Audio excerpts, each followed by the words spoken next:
দুদিনের ব্যবধানে তৃণমূল যদি এই মিছিল করতে পারে, তাহলে আগামী 2 মাসের মধ্যে দিল্লিতে কি করতে পারে সেটা বিজেপির বন্ধুদের আমরা একবার ভেবে দেখতে বলবো। এই মমতা বন্দ্যোপাধ্যায় 21শে জুলাই যে আন্দোলন কলকাতার বুকে হয়েছিল,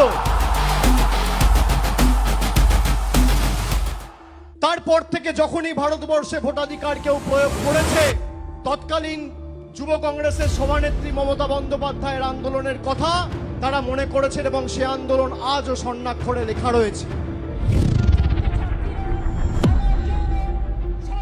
জননেত্রী মমতা বন্দ্যোপাধ্যায়ের ইতিহাসের পাতায় চোখ রাখলে যে সকল সংগ্রামের উত্তাপ আজও আমাদের উজ্জীবিত করে, তার মধ্যে 1993 সালের 21শে জুলাই অন্যতম। সিপিআইএম এর সেই রক্তচক্ষুকে উপেক্ষা করে বাংলার অগ্নিকন্যা মমতা বন্দ্যোপাধ্যায় নির্বাচনী প্রক্রিয়ায় স্বচ্ছতা আনার জন্য সচিত্র পরিচয়পত্রের দাবিতে মহাকরণ অভিযানের ডাক দেন। অর্থাৎ no EPIC card no vote. সচিত্র পরিচয়পত্রের যে দাবি, যে মানুষের ভোটাধিকার এবং মানুষের মৌলিক অধিকার থেকে মানুষকে যারা বঞ্চিত করেছেন তাদের বিরুদ্ধে আমরা গর্জে উঠব।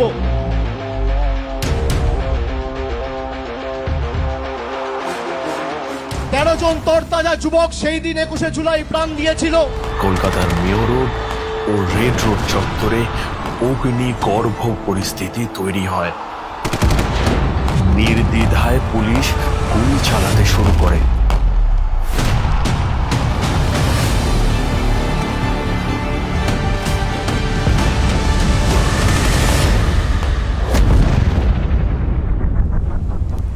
গুরুতর আহত হন মমতা বন্দ্যোপাধ্যায় নিজেই।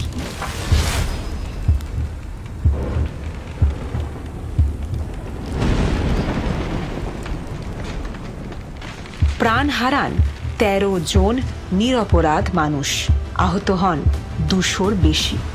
নেত্রীকে আমি শ্রদ্ধা জানিয়ে তার অনুমতি চেয়ে আমি আপনাদের বলছি, আগামী দিন তৃণমূল কংগ্রেস দিল্লি যাবে এবং এসআইআর এর প্রতিবাদে বাংলার ক্ষমতা কি সারা ভারতবর্ষকে দেখাবে।